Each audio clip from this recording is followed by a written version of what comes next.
What if I told you that the ocean is lying to you? Right now, as you watch this, the Pacific Ocean is sitting 8 full inches higher than the Atlantic Ocean. Not because of tides, not because of storms, just sitting there, higher, permanently. And that's actually one of the smallest differences we know about. In one part of the Indian Ocean, there is a place where the sea sits more than 300 feet lower than the water around it, like a giant invisible bowl carved into the surface of the planet. We all learned the same thing in school. Water finds its level. Pour water into a bowl and it spreads out flat. Simple physics, basic science. So by that logic, Earth's oceans should be flat too, right? One giant, perfectly level surface wrapping around the planet, except they're not. And here's the part that nobody talks about. Scientists have known this for decades, and the implications go so much deeper than a few inches of water. We're talking about ancient forces buried thousands of miles beneath your feet. We're talking about gravity itself being broken in certain parts of the world. And we're talking about a construction project that had to basically rewrite the rules of ocean engineering because of it. So today, we're gonna do something most science teachers never got to do. We're gonna look at the ocean, the real ocean, and understand why this planet's water is one of the most complex, bizarre, and honestly terrifying systems in the known universe. Stay with me. Because by the end of this video, the next time you look at the sea, you will never see it the same way again.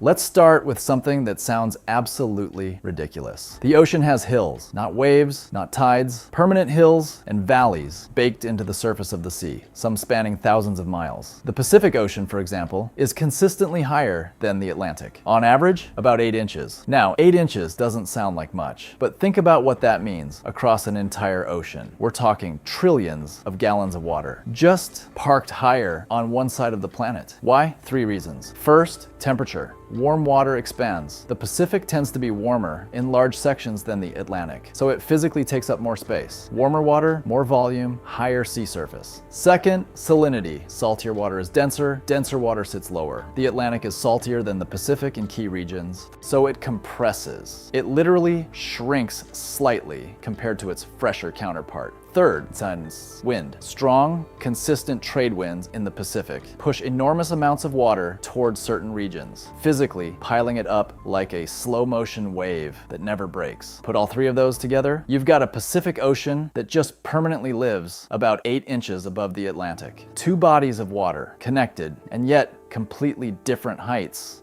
But here's where things get really strange. Temperature, salinity, wind, those all make sense, right? We can understand those. What's harder to wrap your head around is this. Gravity is not the same everywhere on Earth. We think of gravity as this constant, reliable force, 9.8 meters per second squared, dependable, boring even. But Earth is not a perfect sphere.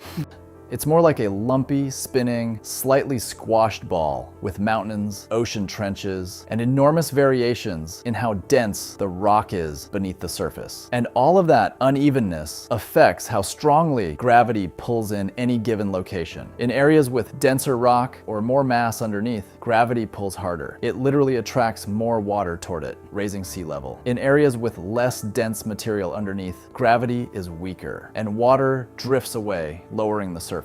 Scientists map all of this using something called the geoid, essentially a model of what Earth's sea level would look like if you ignored waves, tides, and weather entirely. And the geoid looks nothing like a sphere. It's lumpy, it's wild. It looks like someone took a perfectly round balloon and just squeezed random parts of it. Some regions sit over 100 feet above where a perfect sphere would put them. And then there's the Indian Ocean. Off the coast of southern India, there is a place in the Indian Ocean that scientists call the Indian Ocean Geoid Low. And it is one of the strangest places on the surface of this planet. Here, gravity is measurably weaker than almost anywhere else on Earth's surface. And because gravity is weaker here, less pull on the water, sea level in this region sits more than 300 feet lower than the ocean surrounding it. 300 feet. That's lower than a 30-story building is tall. Just sitting there, a permanent depression in the ocean surface. Invisible to the eye, but absolutely real and measurable from space. For a long time, nobody knew why. The Indian Ocean Geoid Low was one of the great mysteries of modern geophysics. We knew it was there. We could measure it from satellites. We just couldn't explain it. Then, researchers at the Indian Institute of Science published a study that finally offered an answer, and it involves events that happened hundreds of millions of years ago. Deep beneath this region of the Indian Ocean, there are remnants of an ancient tectonic plate, the Tethys Ocean Plate, that sank into the mantle over 30 million years ago as the Indian subcontinent drifted northward and crashed into Asia. As that old plate sank, it disrupted the flow of hot magma in the mantle beneath it. It created a region of the mantle that is less dense than its surroundings, cooler, emptier in a sense, with less mass pulling on the crust and ocean above it. Less mass, such a weaker gravity, lower sea level, a scar from a tectonic event millions of years in the past, still pulling the Indian Ocean downward into a 300-foot depression today. The ocean isn't just shaped by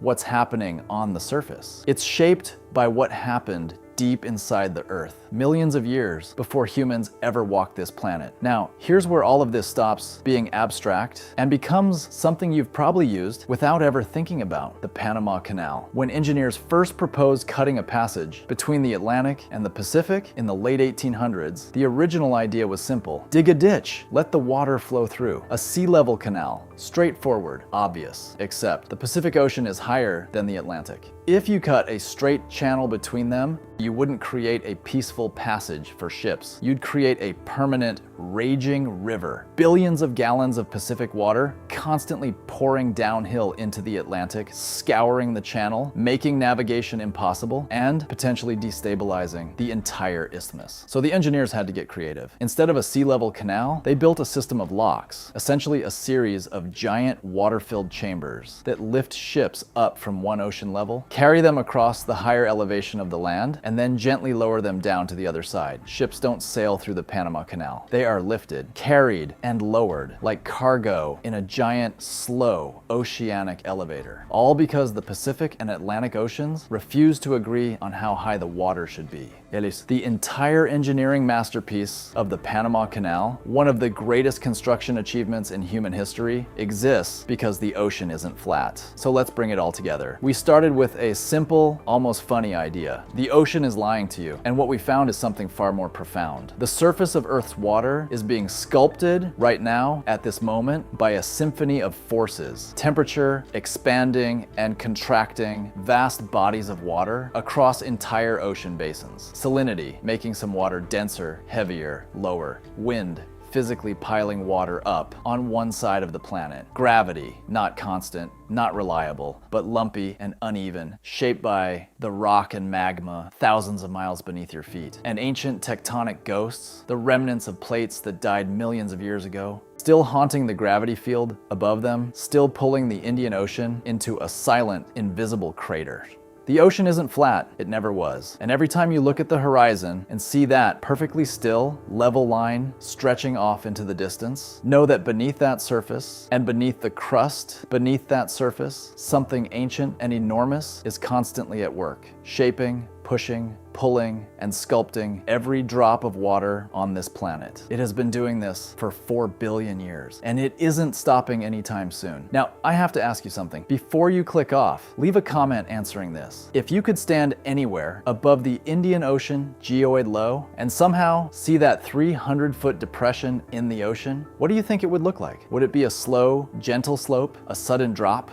Would you even notice it? Drop your answer below. I genuinely read every single one, and the best answers I'm gonna pin. And if this video made you think about something you've never thought about before, that is exactly what this channel is for. We cover the science that textbooks skip, the mysteries that don't get enough airtime, the questions that make you feel small in the best possible way. Hit subscribe if that sounds like your kind of thing. And hit the bell, because the next video we're dropping is gonna make today's look like a warm-up. I'll see you there.